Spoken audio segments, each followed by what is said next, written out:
It is indeed a very troubling report, but it is a report of extraordinary importance, not only to those who wish to own a home, but as to the taxpayers of this country who would pay the cost of the cleanup of an enterprise failure.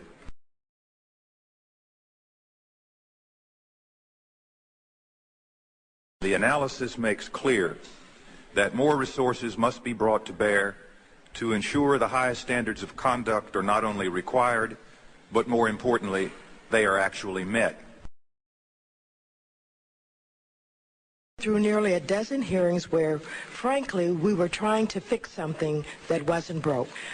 Mr. Chairman, we do not have a crisis at Freddie Mac, and in particular at Fannie Mae, under the outstanding leadership of Mr. Frank Raines. And as well as the fact that I'm just pissed off at Ophelia, because if it wasn't for you, I don't think that we'd be here in the first place. And now the problem that we have and that we're faced with is maybe some individuals who wanted to do away with GSEs in the first place, you've given them an excuse to try to have this forum so that we can talk about it and maybe change the direction and the mission of what the GSEs had, which they've done a tremendous job. There's been nothing that was indicated that's wrong, with Fannie Mae. Freddie Mac has come up on its own, and the question that then presents is the competence that your agency has with reference to deciding and regulating these GSEs. And so I wish I could sit here and say that I'm not upset with you, but I am very upset because, what you do is you give, maybe giving a reason to, as Mr. Gonzalez said, to give someone a heart surgery when they really don't need it.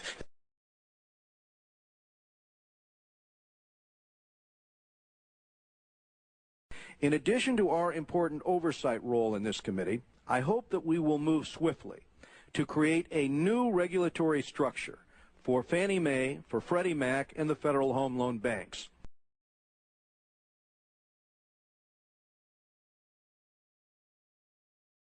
This hearing is about the political lynching of Franklin Raines.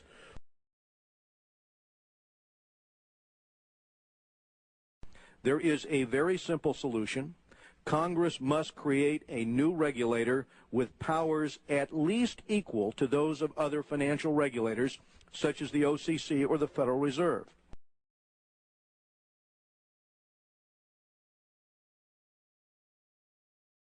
What would make you, why should I have confidence? Why should anyone have confidence in you as a regulator at this point?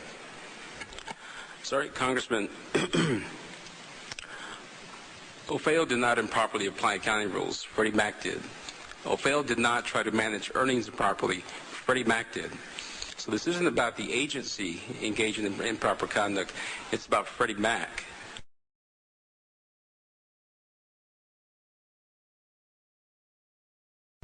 And we passed Sarbanes-Oxley, which was a very tough response to that.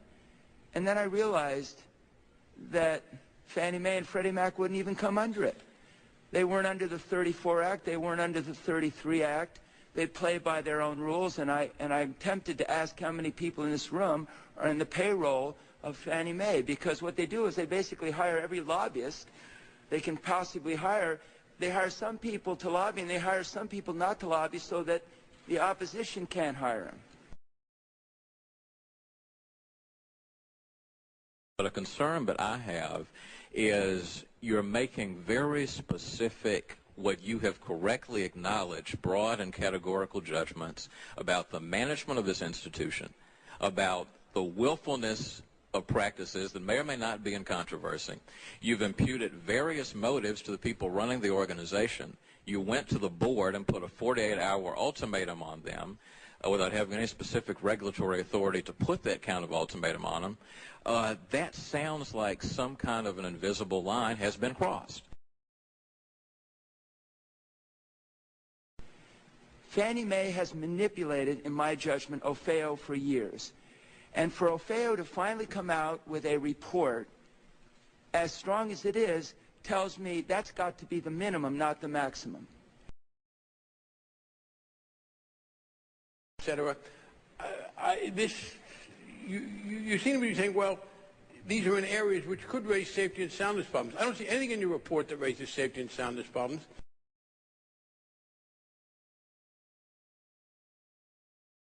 under the outstanding leadership of Mr. Frank Raines. Everything in the 1992 Act has worked just fine. In fact, the GSEs have exceeded their housing goals. What we need to do today is to focus on the regulator, and this must be done in a manner so as not to impede their affordable housing mission, a mission that has seen innovation flourish from desktop underwriting to 100% loans.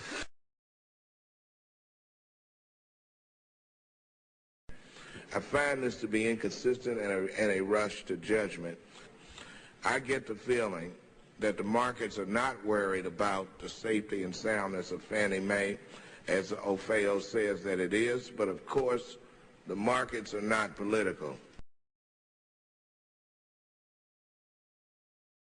But I have seen nothing in here that suggests that the safety and soundness of an issue, and I think it serves us badly to raise safety and soundness as a kind of a general shibboleth when it does not seem to me to be an issue. Mr. Raines, $1.1 million bonus on a $526,000 salary. Jamie Gorlick, $779,000 bonus on a salary of $567,000. I mean, this is what you stated on page 11 is nothing less than staggering. The 1998 earnings per share number turned out to be $3.23 and 9 mils.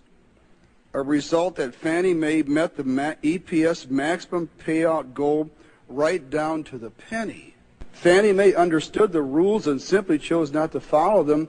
That if Fannie Mae had followed the practices, there wouldn't have been a bonus that year.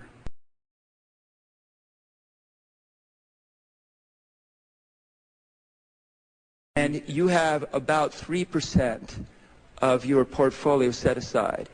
If a bank gets below 4%, they are in deep trouble.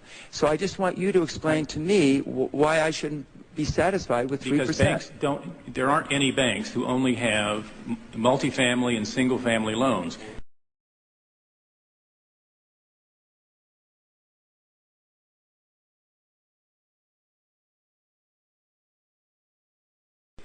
These assets are so riskless that their capital for holding them should be under 2%. Fine.